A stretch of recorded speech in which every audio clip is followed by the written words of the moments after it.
खिलाड़ी जिसने अपने डेब्यू मैच में लगाया शतक और करियर के अंतिम मैच में भी, जिसने अपने बल्ले से बनाए कई रिकॉर्ड, अपनी कप्तानी में टीम को जितवाए कई मुकाबले, कोचिंग में टीम का रहा शानदार प्रदर्शन। क्रिकेट जगत का सबसे विवादित नाम, जिसने खेल भावना की उड़ाई धज्जियां, जिसकी वजह से आईसीसी को बदलने पड़े नियम।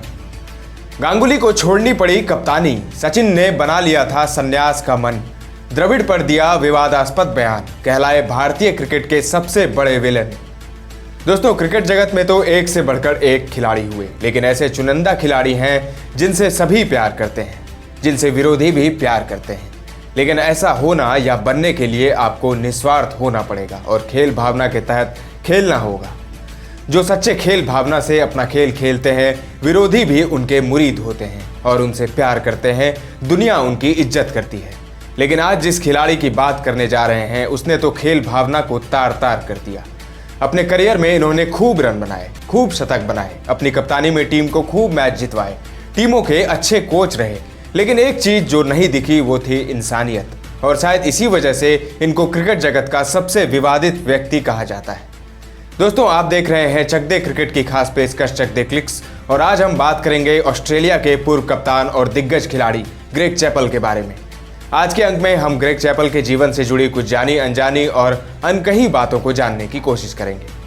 साउथ ऑस्ट्रेलिया के उनले में एक कॉर्निश ऑस्ट्रेलियन परिवार में पिता आर्थर मार्टिन और मां जीन के 3 बेटों में दूसरे नंबर पर थे ग्रेग चैपल। ग्रेग चैपल बहुत छोटी उम्र में ही क्रिकेट से जुड़ गए थे। उनके पिता एडिलेड में एक नोटेड ग्रेट क्रिकेटर थे, जिन्होंने चैपल के हाथों में तभी बल्ला थमा दिया था जब उन्होंने चलना ही शुरू किया था। ग्रेग के बड़े भाई इयन और छोटे भाई ट्रेवर दोनों ऑस्ट्रेलिया के लिए खेले। ग्रेग भी अपने बड़े भाई के पदचिन्हों पर चले। चैपल और उनके भाइयों को क्रिकेट की तालीम दी थी लिन फुलर ने। चैपल ने अपनी प्रारंभिक शिक्षा सेंट लियोनार्ड प्राइमरी स्कूल से की और उसी दौरान महज 8 साल की उम्र में चैपल ने अपना पहला कॉम्पिटिटिव मैच खेला था। चैपल बेसबॉल भी खूब खेलते थे। काफी छोटी उम्र में ही चैपल हाई बाउंसिंग गेंद पर लेग साइड में शॉट खेलने की तकनीक में महारत हासिल कर चुके थे। महज 12 साल की उम्र में शतक लगाकर चैपल ने south Australian state school team में जगह बना ली थी। प्रारंभिक शिक्षा के बाद चैपल ने अपनी पढ़ाई प्लैम्पटन हाई स्कूल से पूरी की और फिर प्रिंस अल्फ्रेड कॉलेज में स्कॉलरशिप पर गए। चैपल खुद को एक औसत विद्यार्थी बताते हैं, जिनका मन क्लास के दौरान क्रिकेट के मैदान में रहता था। 1964-65 की गर्मियों में 7 सप्ताह के अंदर चैपल के हाइट में अचानक 10 सेंटीमीटर का इजाफा हो गया और 12 महीनों के अंदर वो 189 सेंटीमीटर के हो गए। अचानक हुए इस बदलाव से अब चैपल स्कूल बॉय मैचों में डोमिनेट करने लगे। उस दौरान अपनी स्कूल टीम की तरफ से खेलते हुए स्कॉच कॉलेज के खिलाफ एक मैच में चैपल ने दोहरा शतक जड़ दिया था और पहले विकेट के लिए एशली वुडकॉक के साथ 300 से भी ज्यादा रनों की साझेदारी कर डाली थी। प्रिंस अल्फ्रेड कॉलेज में चैपल के कोच रहे चेस्टर बेनेट चैपल के बारे में कहते हैं, संभवतः मेरे अनुभव में सबसे अच्छा ऑलराउंड स्कूली क्रिकेटर, वह खेल में बहुत दूर तक जा सकता है। मात्र 18 साल की उम्र में ग्रेग चैपल ने अपना first class debut Adelaide Oval में विक्टोरिया के खिलाफ किया था। थ्रोट में हुए इन्फेक्शन के बावजूद चैपल ने अच्छा प्रदर्शन किया था। 53 और नाबाद 62 रनों की पारी खेलने के बाद 14 पारियों में उन्होंने 386 रन बनाए, जिसमें क्वींसलैंड के खिलाफ एक शतक भी शामिल रहा। इसके बाद चैपल ने साउथ ऑस्ट्रेलियन साइड में अपना स्थान पक्का कर लिया और इस दौरान वेस्टर्न ऑस्ट्रेलिया के खिलाफ उन्होंने बेहतरीन 154 रनों की पारी खेली। लेकिन चैपल लेग साइड में ज्यादा खेलना पसंद करते थे। तब ग्रेट डॉन ब्रैडमैन, जो उस वक्त स्टेट और नेशनल सेलेक्टर थे, उन्होंने सुझाव दिया कि ऑफ साइड में खेलने के लिए चैपल को अपने बैट के ग्रिप को चेंज करना होगा। बिना किसी हिचक के चैपल ने दिए गए सुझाव पर अमल किया और इंग्लिश काउंटी टीम सोमरसेट के लिए खेलते हुए उन्होंने 2 सीजन में 2493 रन बना डाले। इसके अलावा उनकी गेंदबाजी में भी निखार आया, जहां उन्होंने 71 विकेट चटकाए। यॉर्कशायर के खिलाफ लीड्स में 40 रन पर 7 विकेट उनका सर्वश्रेष्ठ प्रदर्शन रहा। फर्स्ट क्लास में शानदार प्रदर्शन करने के बाद चैपल को 1969-70 सीजन में न्यूजीलैंड दौरे के लिए ऑस्ट्रेलिया ए टीम में चुन लिया गया।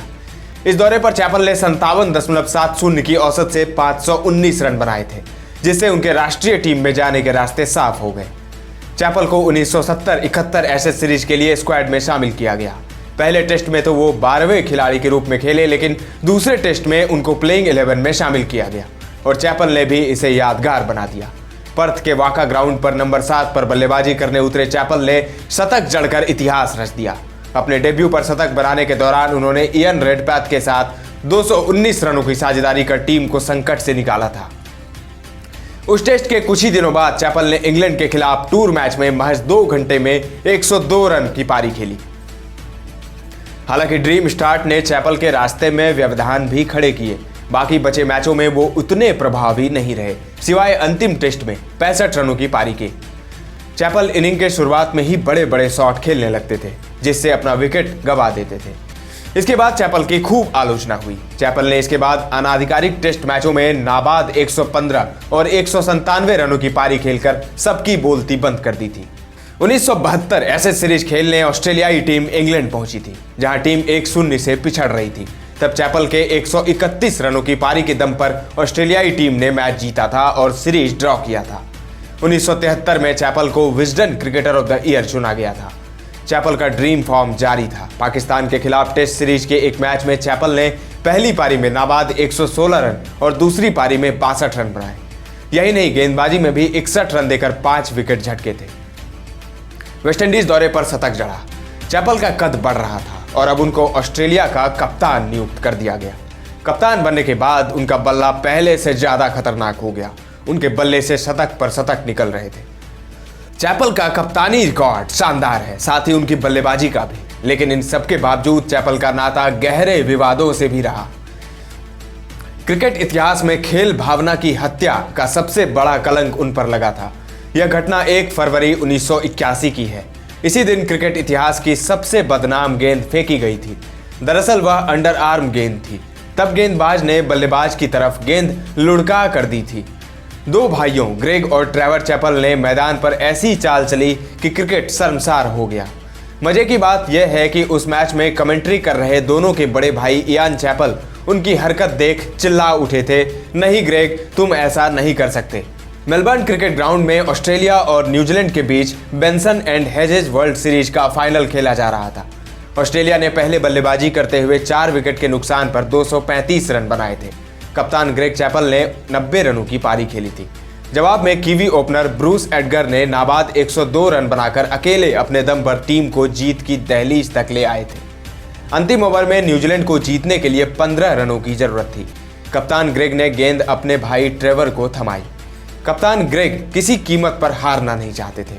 मैच अंतिम गेंद पर आया, जब न्यूजीलैंड को मैच टाई करने के लिए 6 रनों की जरूरत थी। ऑस्ट्रेलिया की जीत पक्की लग रही थी। इसके बावजूद कप्तान ग्रेग चैपल स्ट्राइक पर खड़े पुछल्ले बल्लेबाज से डर गए थे। ग्रेग ने ट्रेवर को कहा कि वो आखिरी बॉल को अंडर आर्म फेंके। दोनों अंपायरों को बता दिया गया कि अंतिम गेंद अंडर आर्म होगी। बड़े भाई की बात मानते हुए ट्रेवर ने ऐसा ही किया। ट्रेवर ने बॉल को पिच पर लुढ़काते हुए बल्लेबाज ब्रायन मैकनी की तरफ फेंका। तब अंडर आर्म गेंद फेंकना क्रिकेट के नियमों के अनुसार गलत नहीं था, लेकिन यह खेल भावना के खिलाफ था। कीवी बल्लेबाज ब्रायन मैकनी अवाक रह गए और गुस्से में बल्ले को जमीन पर फेंक दिया। मैकनी के पास छक्का लगाकर मैच टाई करने का मौका था, लेकिन विवादास्पद अंडर आर्म गेंद की वजह से वो कोशिश नहीं कर पाए।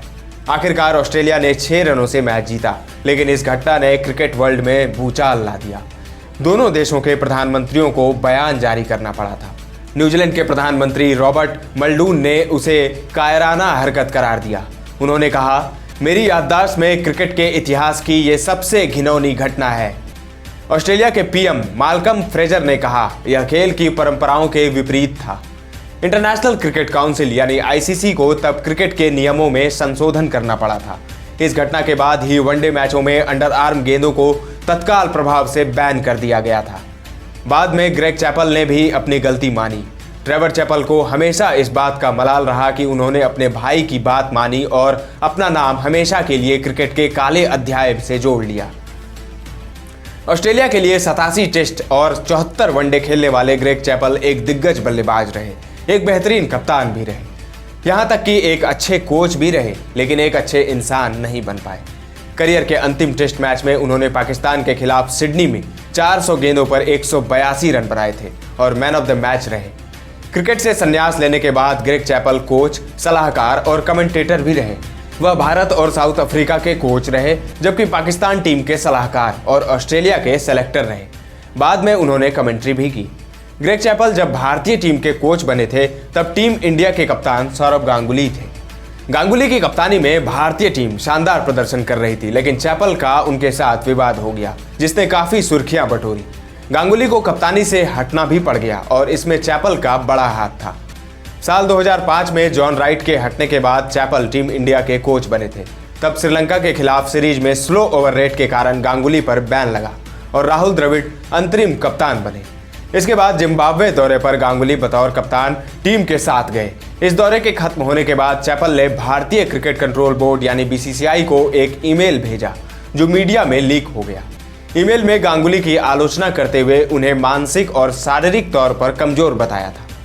चैपल ने यहां तक कह दिया था कि गांगुली टीम इंडिया की कप्तानी के लायक नहीं है। फिर बोर्ड ने चैपल और गांगुली दोनों से सफाई मांगी।